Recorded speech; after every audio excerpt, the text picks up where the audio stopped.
আজকে হলো আমাদের হাওড়ার সবথেকে বড় উৎসব, আর আজকের দিনটা আমরা গোটা হাওড়াবাসী কিভাবে সেলিব্রেট করি সেটা নিয়েই আজকের ব্লগটা। আর আজকের দিনটা শুরু কিন্তু এখান থেকে হয়নি, হয়েছিল সকাল 6টা থেকে। তো এখন আমরা যাচ্ছি গঙ্গায় চান করতে। আমার শরীরটা খুব খারাপ, রাতে যখন ঘুমালাম তখন আমার শরীর ঠিক ছিল, এখন কোথা দিয়ে যে চলে এলো আমার শরীর মানে খারাপ আমি নিজেও বুঝতে পারছি না। এই দেখো এই রাস্তার সিঁড়ি, এখান দিয়ে খালি পায়ে যেতে হবে গঙ্গায়, কারণ জানি না কেন, কারণ চারিদিকে দেখো রাস্তা পরিষ্কার হচ্ছে। আমাদের এলাকায় ঠাকুর আসবে ঘুরতে, ওই জন্য দেখো যেতে যেতে টোটো পেয়ে গেলাম আর সবাই আসছে হাঁটতে হাঁটতে জাস্ট। আর আমরা যাচ্ছিলাম আমাদের শালকিয়া বাধাঘাটে। তো এই ঘাটটাই আমাদের বাড়ি থেকে সব থেকে সামনে, আর এই রাস্তার ওপরেই পড়ে আমাদের দুটো শীতলা মায়ের মন্দির। প্রথমটা হলো এই যে বড় মা, এই মাটা হলো আমাদের সব শীতলা মায়ের মধ্যে সব থেকে বড় দিদি বলতে পারো। আর এখন থেকে কত ভিড় দেখতে পাচ্ছ মাকে দেখার জন্য। এখানে শুধুমাত্র সবাই পুজো দেওয়ার জন্য দাঁড়িয়ে নেই, এখানে কিন্তু অনেকে মানত করে ডন্ডিও কাটে। এই দেখো এখনই কতজন ডন্ডি কাটছে, এরকম আরো দেখতে পারবে। মানে গঙ্গা থেকে মায়ের মন্দিরটা অনেকটাই দূরে বলতে পারো। তো গঙ্গা থেকে চান করে সবাই ডন্ডি কাটে। ভাবো ডন্ডি কাটতে কাটতে মায়ের মন্দিরে এসে পুজো দেয়। সবাই ডন্ডি কাটছে না, ওই জন্য আরো ভিড়টা হয়েছে। গঙ্গার সামনে ভিড়টা দেখো কি পরিমাণে ভিড়, মানে মানুষের মাথা খালি দেখা যাচ্ছে, রাস্তা দেখা যাচ্ছে না। ভিড় ঠেলে আমরা গঙ্গার পাড়ে চলে এসেছি, আর এখন জামা চেঞ্জ করব। এই নাইটিটা পরে চান করব। চান করে তো আবার জামাগুলোকে নিজেই বয়ে নিয়ে যেতে হবে, তাই একটা নাইটি নিয়েই চলে এসেছি। এখানে মা নিজের জামা কাপড় আর আমার সাথে যে ভাইগুলো এসেছিল তাদের জামা কাপড় বের করে দিচ্ছে। গঙ্গায় এখন ভাটা চলছিল, তো গঙ্গার জল কত দূরে নেমে গেছে, আর সবাই চান করছিল তো পুরো না জলটা পাকের গন্ধ ছাড়ছিল।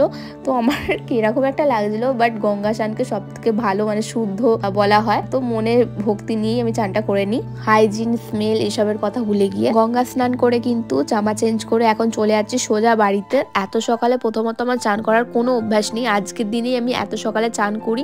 আর চান করার পর না আমার আরো ঠান্ডা লাগছিল, আরো শরীর খারাপ করছিল, গলা তো পুরো বসে গেছিল। আমি তো ভাবছিলাম যে আমি কি করে মাকে কাঁধে নেব। আর রাস্তায় যেতে যেতে দেখি অনেকের ভরও এসেছে, এই দেখো ভরেতে নাচছে।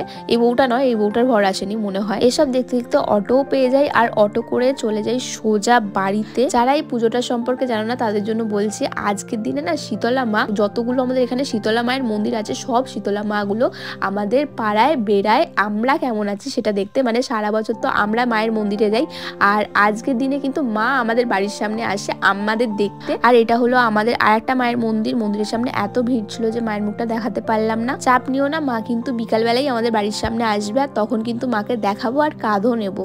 তো এখন রেডি হব, এতক্ষণ শুয়েছিলাম, আমি একটা ভিডিও এডিট করে পোস্ট করলাম। ওই সৌরভকে যে ভ্যালেন্টাইন ডে স্পেশাল গিফট দিয়েছি ওই ভিডিওটা পোস্ট করলাম, যারা দেখোনি দেখে নিও। এখন ফ্রেশ হব, হয়ে রেডি হব। এই যে ড্রেস পুরো আজ দেখো, এই ড্রেসটা পরবো, এই কুর্তিটা পরবো, এটাও কিন্তু নতুন নিয়েছি।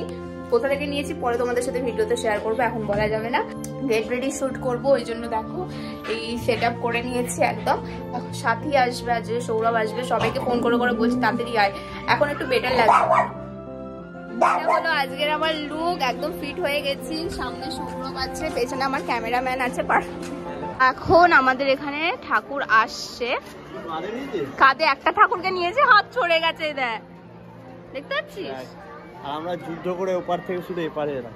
ঠিক আছে, এই দেখো সাথীও চলে এসছে। শীতলা মারা আসার আগে না এরকম বাজনা ব্যাপারটি আরো অনেক কিছু নিয়ে আসে, যেরকম দেখো এখানে একজন পরী সেজেছে, গাড়ি করে পরী যাচ্ছে, এরকম আরো অনেকে সেজে আসে, তো দেখতেও ভালো লাগে এগুলো। আজকের দিনে এত ভিড় হয় কেন জানো তো? যারা উপোস করে তাদের জন্য নয়, এখানে বলতে পারো মানে প্রত্যেকটা জায়গায় জায়গায় এত পরিমাণে খাবার দেয়, সব নিরামিষ খাবারই দেয়, অনেকে খাবার ডোনেট করে। যারা উপোস করে তাদের কিন্তু ফায়দা কম, যারা উপোস করে না তাদের ফায়দা বেশি, কারণ প্রচুর খাবার দেয়, ফুচকা থেকে শুরু করে সব নিরামিষ। হ্যাঁ, লুচি আলুর দম, পোলাও আলুর দম, রাইস আলুর দম, আলুর দমের সাথে আলাদা আলাদা ভ্যারাইটিস সব খাবার দেয়, আইসক্রিম, ডাব, রসনার জল, অনেক কিছু দেয়। অনেক যারা উপোস করে না তারা ঠাকুর দর্শনের পাশাপাশি খাবার খেতে অনেকে তো বাড়িতে নিয়েও যায়, এত এত খাবার। আজকের দিনে গাড়ি ঘোড়া সব বন্ধ থাকে, এই যে ঠাকুর আসার জন্য কি পরিমাণে ভিড় হয়েছে দেখতে পাচ্ছ। শুধু এটা আমাদের বাড়ির সামনে, তো প্রচুর ভিড় থাকে। আর এটা হলো আমাদের এখানকারই আর একটা মা,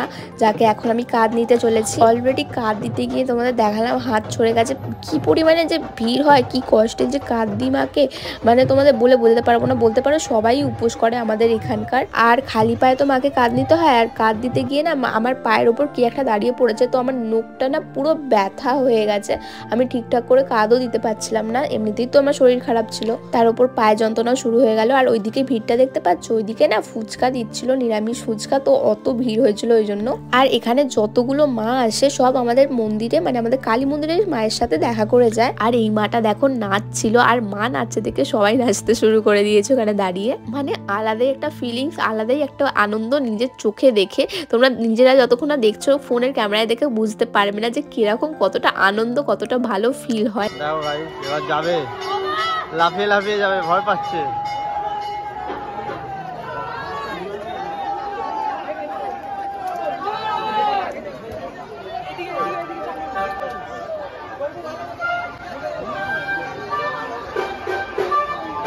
হয়ে গেল এইটুকুনি? হ্যাঁ বল, আমাদের এখানে ঠাকুর দেখতে এসে কেমন লাগছে? ভালো, আমি তো প্রতিবারই আসি। প্রত্যেকবারে আসে, কিন্তু ওদের ওখান থেকে যায় না, আমাদের এই এলাকা, আমাদের বাড়ি, এইটা হলো বাড়ির গলি, আর এই রোড দিয়ে ঠাকুর যায়। আমাদের বাড়ির গলি দিয়ে যায়। কেমন লাগছে? আমি উপোস করেছি, ভালো লাগছে। আরো উপোস কর, রোজ উপোস কর, রোজ উপোস কর। পুরো এত লজ্জা পাচ্ছে এখানে, ওকে সবাই চিনতে পেরে যাচ্ছে। আরে টর্চটা বন্ধ করে, আমি কিছু দেখতে পাচ্ছি। টর্চ ছাড়া দেখা যাবে না, আজ অন্ধকার হয়ে গেছে। আর পূর্ণিমা দেরিতে পড়েছে, ওই জন্য ঠাকুরও দেরিতে আসছে, আর পুরো এখানটা অন্ধকার হয়ে গেছে। বাট আমাদের এখানে এই যে লাইট, ইয়েলো লাইট ভালো, তোমরা মনে হয় দেখতে পাবে না। আগের বছরও দেখিয়েছিলাম, তোমাদের সাথে শেয়ার করেছিলাম সবটা। এত আওয়াজ হচ্ছিল যে কথা বললে তোমরা ভালো মতন শুনতে পেতে না, তাই কথা আর বলছিলাম না। তোমাদের দেখাচ্ছি, দেখো কত কিছু যে যায়। সকালে যে বললাম না যে বিকালবেলা যে মাটা আমাদের বাড়ির সামনে আসবে, তো ওই মাটাই কিন্তু এখন আসছে। আর মা আসার আগে অনেক কিছু আসে, যেরকম কীর্তন করতে করতে অনেকে আসছে, অনেকে সেজে সেজে, মানে এরকম কি বলবো, এগুলোকে কি বলে আমি জানি না, বাট গাড়িতে এরকম লক্ষ্মীনারায়ণ, বর বউ এসব সেজে সেজে আসছিল। আমার তো সব থেকে ভালো লেগেছিল এই বর বউটাকে, কারণ সবাই চুপ করে বসেছিল অন্যান্য গাড়ির লোকেরা, বাট এই বর বউটা ভালো এন্টারটেইন করছিল। আর যাদেরকে বলছি চুপ করে বসেছিল তাদের কোনো উপায় ছিল না, কারণ সবাই লক্ষ্মীনারায়ণ, শিব ঠাকুর এসব সাজছিল, তো অবভিয়াসলি ওরা আর কি বকবক করবে, তাই না? বর বউকে ফোকাস না করে আমি বাতাসা করাতে ব্যস্ত ছিলাম। বর বউয়ের গাড়িতে অনেক বাতাসা পড়েছিল। আজকের দিনে সবাই বাতাসা ছড়ে, যেমন আমার পাশেই দেখতে পাচ্ছি কাকিমাটা সবাইকে বাতাসা দিচ্ছে। ইনি তো ভালো হাতে হাতে সবাইকে দিচ্ছিল, বাট এক একজন এত শয়তান হয় যে জোরে জোরে ছুঁড়ে দেয়। আমার একবার ওরকম বাতাসা ছুঁড়েছিল, এসে আমার না চোখের উপরে এসে লেগেছিল, তো আমি ফিল করেছিলাম যে কতটা লাগে। সেই পর থেকে আমিও না বাতাসা ছোড়া বন্ধ করে দিয়েছি, কারণ যারা চুপ করে সেজে গুজে বসে আছে তাদেরকে যদি বাতাসা ছুঁড়ে মারে প্রচুর লাগে বাতাসায়। কিছু কিছু জনের তো এনার্জি এতই লস হয়ে গেছিলো, আইসক্রিম খেতে খেতে যাচ্ছিলো দুর্গা ঠাকুর সেজে। আর ফাইনালি আমাদের মা কিন্তু চলে এসছে, আরও কিন্তু মায়ের আগে সং এসছিল, যেগুলো আমি আর ভিডিও করিনি। আমাদের এই রাস্তাটা বিশাল চওড়া, আর এই রাস্তাটা দেখতে পাচ্ছ মানুষে গিজ গিজ করছে, মানে কি পরিমাণে যে ভিড় হয়েছে তোমরা বুঝতে পারবে না সামনে থেকে না দেখলে। আমি মাকে একবার কাঁধে নিয়েছিলাম, আর একবার চলে গেছিলাম মাকে কাঁধে নিতে আমাদের কালী মন্দিরের সামনে। আমি জানি অনেকেই কিন্তু আমার ভিডিও হাওড়া থেকে দেখো, তো কারা কারা এই মায়ের পুজোয় উপোস করো অবশ্যই কিন্তু কমেন্ট করে জানিও। বললাম না আমাদের এখানে কালী মন্দিরের মায়ের সাথে সব মাগুলো দেখা করে যায়, খুবই সুন্দর মোমেন্ট একটা এটা। আর ভিড়টা দেখো কি পরিমাণে ভিড়। আমরা এখন আইসক্রিমের লাইনে দাঁড়িয়েছি, আইসক্রিম খাবো। আমি ফার্স্ট বছর লাইনে দাঁড়িয়েছি, কারণ আমি তো উপোস করি, আমার লাগবেই না, মানে আমি উপোসে তো খেতে নেই। এত গান চলছে না, মাথা যন্ত্রণা শুরু হয়ে গেছে। বল কি ফ্লেভার দেবে?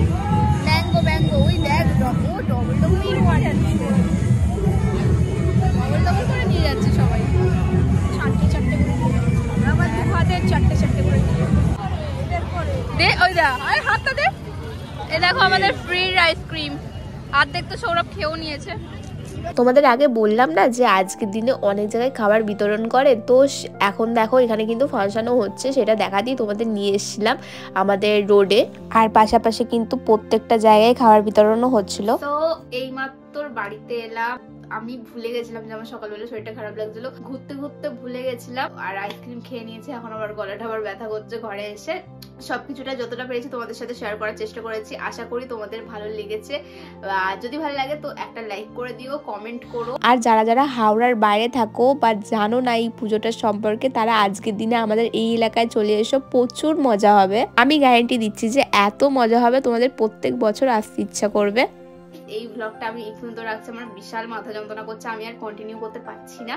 এখন আমি ফ্রেশও হইনি। আমি ভাবলাম আগে তোমাদের সাথে কথাটা বলে নিই, তারপরে আমি একবারে ফ্রেশ হবো, খাবার দাবার খাবো। পুজো মুজো দিয়ে চলে এসেছি একেবারে, ওগুলো আর ভিডিও করিনি।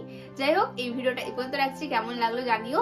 চলো দেখা হচ্ছে নেক্সট ভিডিওতে। এই ধরনের আরো ভিডিও দেখার জন্য চ্যানেলটাকে সাবস্ক্রাইব করতে একদমই ভুলো না। তোমরা যদি এই ভিডিওটা আমার ফেসবুক পেজ থেকে দেখে থাকো তো প্লিজ পেজটাকেও ফলো করে দিও।